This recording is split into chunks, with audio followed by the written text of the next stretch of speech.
যে কথাটি বারবার জোর দিয়ে বলেছি যে সত্যের জয়, এবং এই পূজার শিক্ষা আমি এভাবেই দেখি যে সত্যের জয় প্রতিষ্ঠিত হবে অসত্যের উপরে। এবং আপনি পিয়ার পদ্ধতির কথা যেটা বলেছেন, এটা পৃথিবীর কোনো কোনো দেশে আছে, ইউরোপে বিশেষ করে রয়েছে, এবং সেখানে ইউরোপে থাকার যৌক্তিকতা রয়েছে। বাংলাদেশের মানুষ কাকে ভোট দিচ্ছে সেটা জানতে চায়। পিয়ার পদ্ধতিতে ভোটাররা জানবে না কাকে ভোট দিচ্ছে, তারা জানবে শুধু কোন দলকে ভোট দিচ্ছে সেটা জানবে। কাজে দলকে ভোট দিয়ে তো শুধু মানুষ সন্তুষ্ট হতে পারে না। বাংলাদেশের মানুষ নির্দিষ্টভাবে তারা নির্দিষ্ট করে বলতে চায় যে এই লোক আমার এমপি, আমি তাকে ভোট দিয়েছি, সে সৎ মানুষ, সঠিক মানুষ এবং সে ন্যায়সঙ্গত মানুষ। এই অসৎ মানুষকে আমি ভোট দিতে চাই না। এই পুজোর শিক্ষার দিকে আপনারা তাকান, তাহলে দেখবেন যে সেখানে যে ওয়ান ম্যান ওয়ান ভোট যাকে বলা হয়, ফার্স্ট দ্য পোস্ট, সেই পদ্ধতিতে বাংলাদেশের মানুষ বিগত 100 বছর ধরে প্রায় ভোট দিয়ে আসছে। কাজে আজকে রাতারাতি এই ধরনের কোনো পরিবর্তন জনগণের কাছে, এই প্রক্রিয়ার কোনো পরিবর্তন জনগণের কাছে গ্রহণযোগ্য হতে পারে না।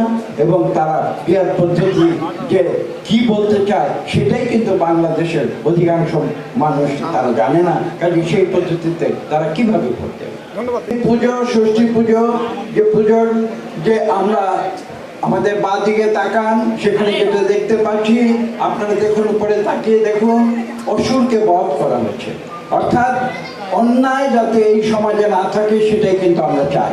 এবং ন্যায়ের উপরে ভিত্তি করে, সততার উপরে ভিত্তি করে একটি সমাজ ব্যবস্থা এবং রাষ্ট্র ব্যবস্থা আমরা বাংলাদেশে কায়েম করার জন্য বিএনপি প্রতিজ্ঞাবদ্ধ।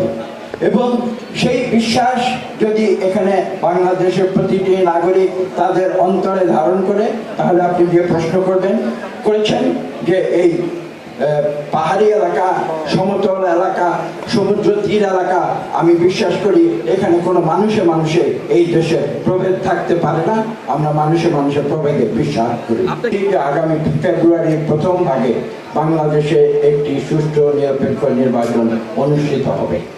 আমরা গণতান্ত্রিক প্রক্রিয়ায় বিশ্বাস করি, যেখানে প্রত্যেকটি মানুষের ভোটাধিকার নিশ্চিত হবে, মানুষের বেঁচে থাকার অধিকার, অর্থনৈতিক অধিকার নিশ্চিত হবে, এবং আপনারা একটু আগে যে বিষয়টি উল্লেখ করেছেন, যার যার ব্যক্তিগত জীবনের অধিকার প্রতিষ্ঠিত হবে।